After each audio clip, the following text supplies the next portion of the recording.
હવે વાત કરીએ મંત્રી કુંવરજી હળપતિની, તો મંત્રી કુંવરજી હળપતિએ તેમના એક ચાલુ કાર્યક્રમ દરમિયાન જણાવ્યું હતું કે સોનગઢ તાલુકાના કાર્યક્રમમાં તેમના દ્વારા અપાયેલા એક નિવેદનથી સમગ્ર સુરત જિલ્લામાં ફફડાટ મચી ગયો હતો.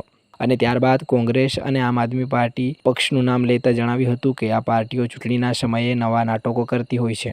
આટલું કહેતાની સાથે જ મંત્રી કુંવરજી હળપતિએ એક ઝલક પણ રજૂ કરી હતી અને ત્યારબાદ અનંત પટેલ અને ચેતર વસાવા ઉપર ઉગ્ર પ્રહાર કર્યા હતા અને જણાવ્યું હતું કે આદિવાસીઓના હિત માટે અનંત પટેલ કે પછી આ ચેતર વસાવા એક પણ વાત વિધાનસભામાં રજૂ કરી નથી. આટલું કઈ સાથે એવું પણ ઉમેર્યું હતું કે આદિવાસીઓના હિતમાં એક પણ નિર્ણય ભારતીય જનતા પાર્ટીની સરકાર લેવાની નથી.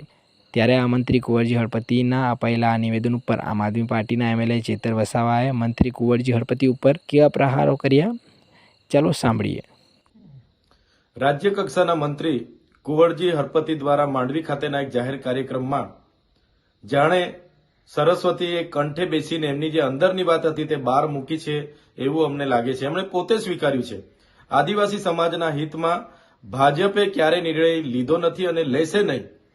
આ એમનું નિવેદન જ સૂચવે છે કે એમના અંદરની વાત હોટે આવી છે, હૃદયની વાત હોટે આવી ગઈ છે. ત્યારે એમણે પછી ફેરવી તોડ્યું છે કે આ એડિટિંગ કરેલું છે. તો એડિટિંગ કર્યું હોય તો સાયબર ક્રાઇમમાં તમે ફરિયાદ નોંધાવો, દૂધનું દૂધ અને પાણીનું પાણી થઈ જશે. એમણે બીજી વાત કીધી છે કે ચૈતર વસાવા અનંત પટેલ વિધાનસભાના ગૃહમાં બોલતા નથી. ત્યારે એ સમગ્ર ગુજરાત જાણે છે અમે વિધાનસભામાં લોકહિતના કેવા કેવા પ્રશ્નો ઉઠાવ્યા છે. પણ સમગ્ર દેશની તમામ રાજ્યોની વિધાનસભા લાવી છે, લોકસભા રાજ્યસભા લાવી છે. ગુજરાત સરકારને ગુજરાત મોડલનો પોલ ખુલી જાય એનો ડર સતાવે છે. એટલે ગુજરાત વિધાનસભા લાઈવ ન હોવાના કારણે અમારા અંદરના બોલેલા પ્રશ્નો હોય કે અમારા વક્તવ્ય હોય બહાર આવી શકતા નથી.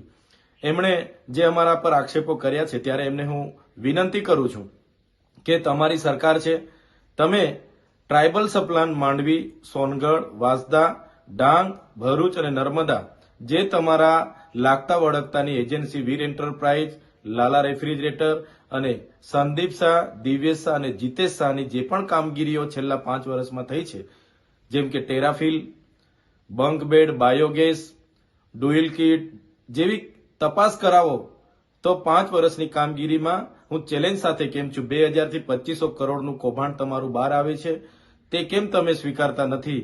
જેની તપાસ કરવામાં આવે તો ચોક્કસ આ કુંવરજીભાઈ હળપતિનું પાણીનું પાણી અને દૂધનું દૂધ થઈ જાય એવું છે. પોતાના મંત્રીકાળ દરમિયાન એમણે ઉચ્ચ અભ્યાસ માટે આદિવાસી વિદ્યાર્થીઓને મળનારી શિષ્યવૃત્તિ, જે પોસ્ટ મેટ્રિક શિષ્યવૃત્તિ, એ પણ એમણે મેનેજમેન્ટ અને વેકેન્ટ કોટાની બંધ કરીને આદિવાસી વિદ્યાર્થીઓ સાથે અન્યાય કર્યો છે. ચાલુ નાણાકીય વર્ષ 2024 અને 25 પૂરું થઈ ગયું છતાં એમણે 1495 કરોડ આજ દિન સુધી ફાળવ્યા નથી. 902 કરોડ એમણે વણ વપરાયેલા મૂક્યા છે, જે એમના મંત્રી કુબેરભાઈ ડિંડોરે વિધાનસભાના ગૃહમાં સૂચવ્યું છે. ત્યારે 2400 કરોડ રૂપિયા, 60% જેટલું બજેટ આજ દિન સુધી કેમ ફાળવવામાં નથી આવ્યું એનો કુંવરજીભાઈ ખુલાસો કરે અને કુબેરભાઈ ડિંડોરની દાહોદ ખાતેની એમના જે આગળ પાછળ ફરનારા મહેન્દ્ર અને સંજય પંચાલ એની કામગીરીની પણ તપાસ કરવામાં આવે તો આ બંને મંત્રીઓનું કરોડોનું કૌભાંડ બહાર આવે એવું છે. Bureau report, SGTV live news, Surat. Harmesh સત્યની સાથે.